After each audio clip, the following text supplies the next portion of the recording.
ఎంతో ఉత్సాహంగా కొబ్బరి చెట్టెక్కుతూ ఏమాత్రం అలసట లేకుండా తోట పనులు చేసుకుంటున్న ఈయన పేరు రోషయ్య.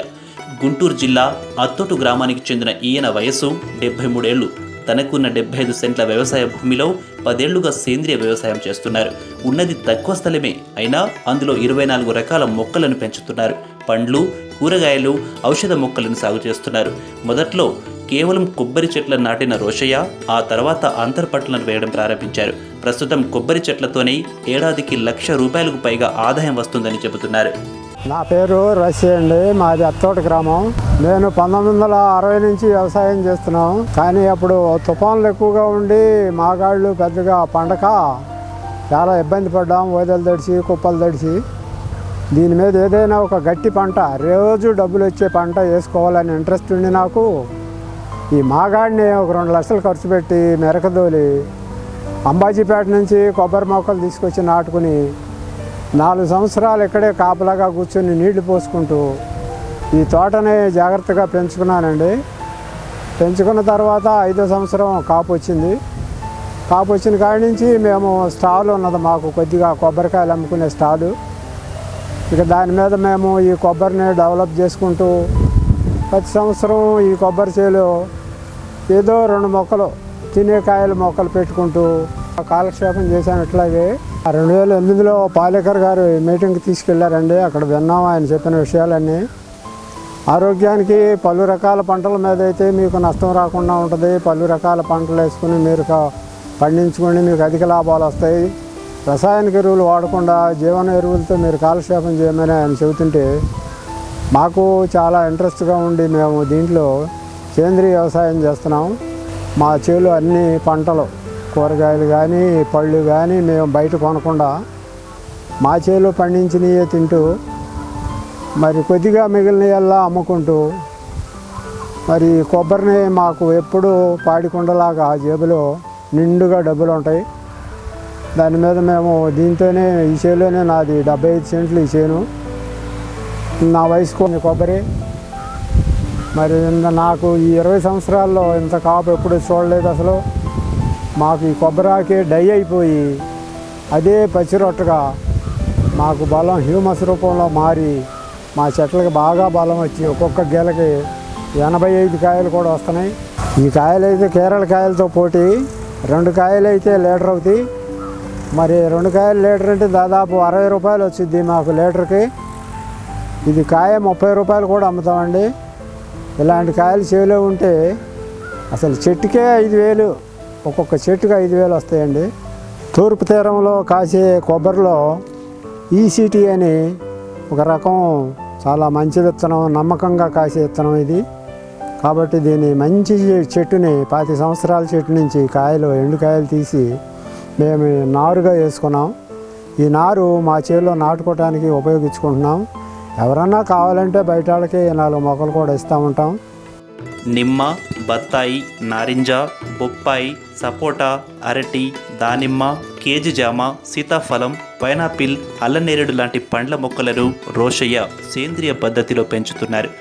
ప్రకృతి సిద్ధంగా పండించిన పండ్లను విక్రయించడం ద్వారా మంచి ఆదాయం సమకూరుతోందని వివరిస్తున్నారు. మరలా 4 సంవత్సరాల క్రితం నిమ్మలు పెట్టాం, ఓ 70 చెట్లు.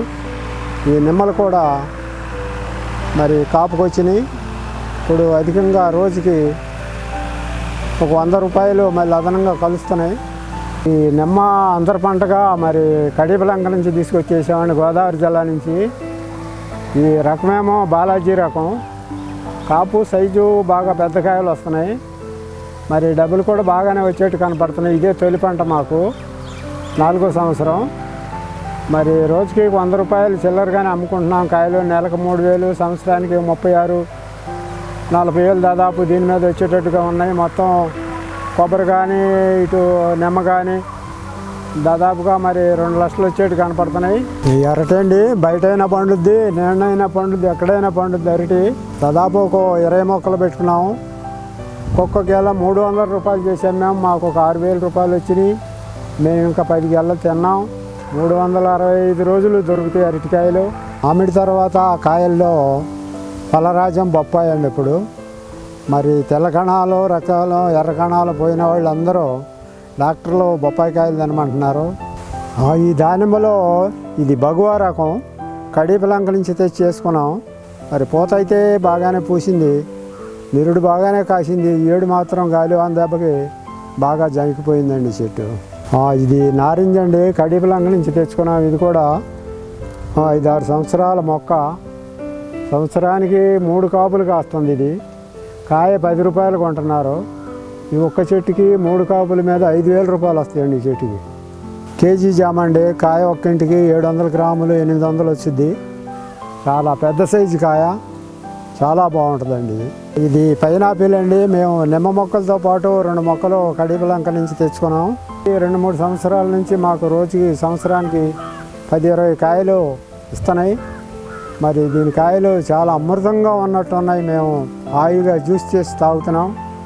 ఇది బత్తాయి అండి, సాత్గుడి రకం. ఇది కాపు చాలా బాగుంటుంది, కాయలు చాలా రుచిగా ఉన్నాయి.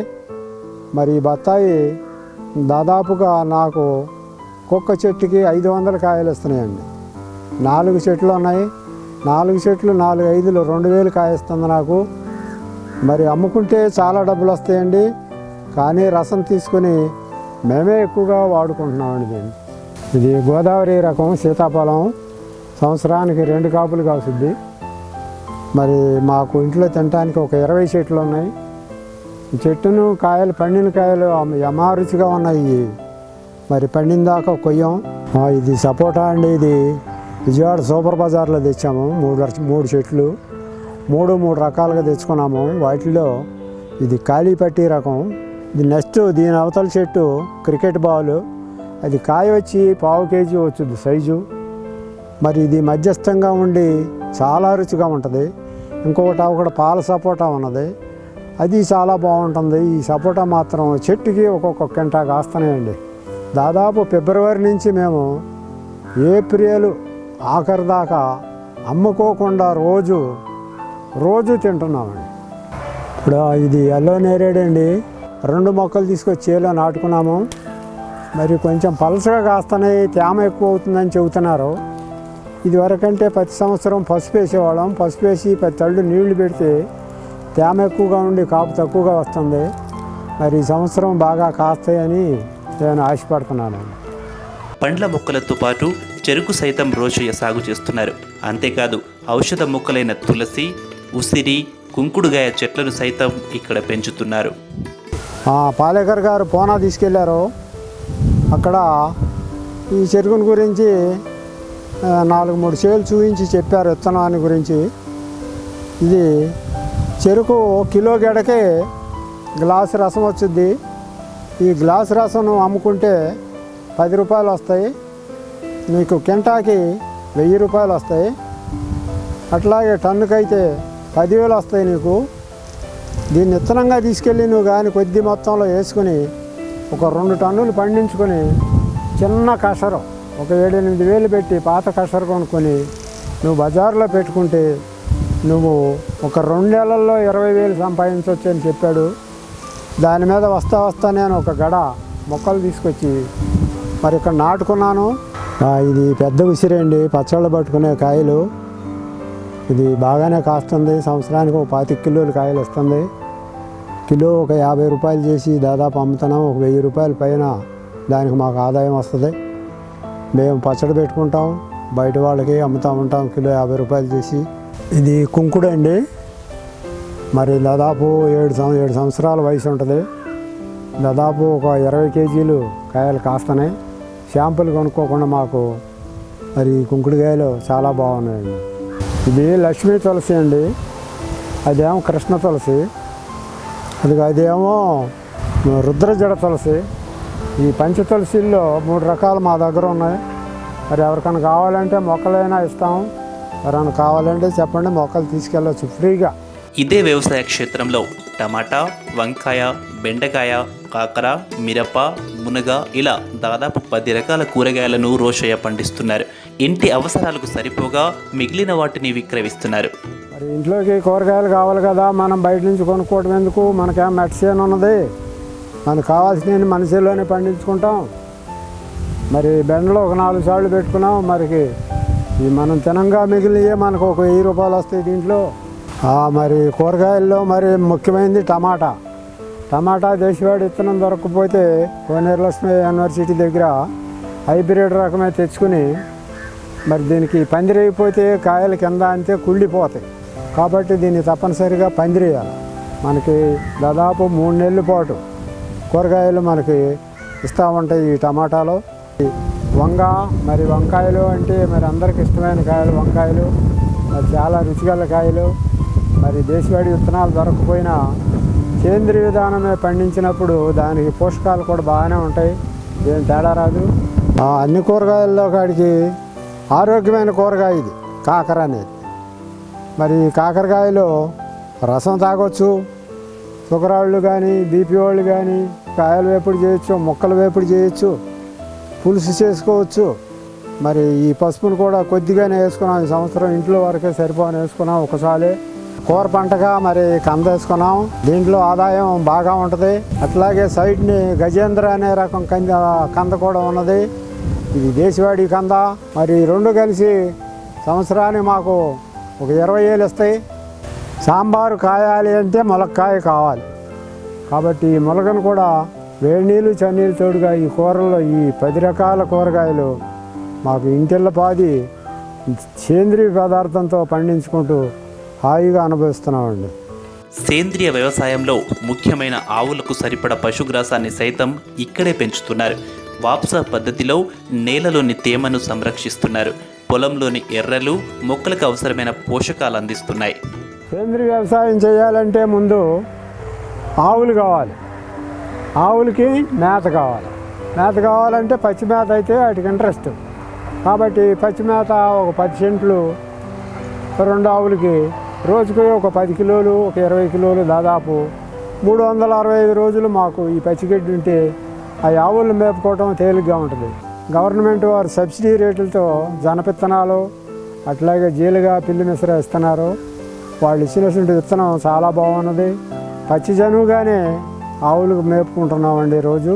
పాలేకర విధానంలో ఈ వాప్స్ అనేది చాలా ముఖ్యమైన అంశం అండి. ఇది ఎంత బాగా ఉంటే తేమ అంత నిలుపుకుని సూక్ష్మజీవులు ఎర్రలో ప్రత్యేకించి భూమిని గుల్ల చేస్తూ హ్యూమస్ రూపంలోకి మారుస్తూ ఉంటాయి ఈ వాప్సలో. కాబట్టి ఇది సేంద్రియ వ్యవసాయం చేసేవాళ్ళు మొత్తం ఇది మాత్రం తప్పనిసరిగా చేయాల్సిన అంశం అండి.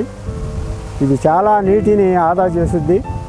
కావాల్సిన ఎర్రలండి ఇక్కడ ఈ ఆవు పేడనే ఆవు మూత్రాన్ని తినేసి హ్యూమస్ రూపంలోకి మన మొక్కలకి నాడెప్ కంపోస్ట్ అని పేరు పెట్టారు దీన్ని.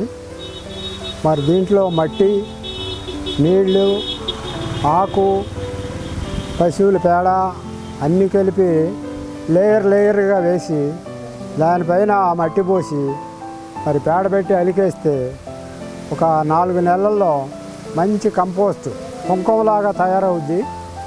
ఈదురు గాలుల నుంచి పంటలను కాపాడుకునేందుకు సరిహద్దు పంటగా టేకు, వేప, సీతాఫలం, ఉసిరి చెట్లను రోషయ్య పెంచుతున్నారు. 5 అంతస్తుల పంట విధానాన్ని పాటిస్తే మంచి లాభాలుంటాయని ఆయన చెబుతున్నారు. రసాయనాలు వదిలి సేంద్రియ పద్ధతిలో ఆహారాన్ని పండించి ఆరోగ్యమైన సమాజం కోసం కృషి చేయాలని సూచిస్తున్నారు. ఈ సరిహద్దు పంట మరి టేకు, వేప. టేకేమో కలపకి బాగా ఉపయోగపడుద్ది, వేప ఏమో నేమాస్త్రం మనకి కషాయాల్లో బాగా పనికొచ్చుద్ది. చేనుకు గాలి తగలకుండా మంచి రక్షణ ఇస్తుంది నిమ్మ తోటకి. అట్లాగే బారు సీతాఫలం తిన్నన్ని కాయలు.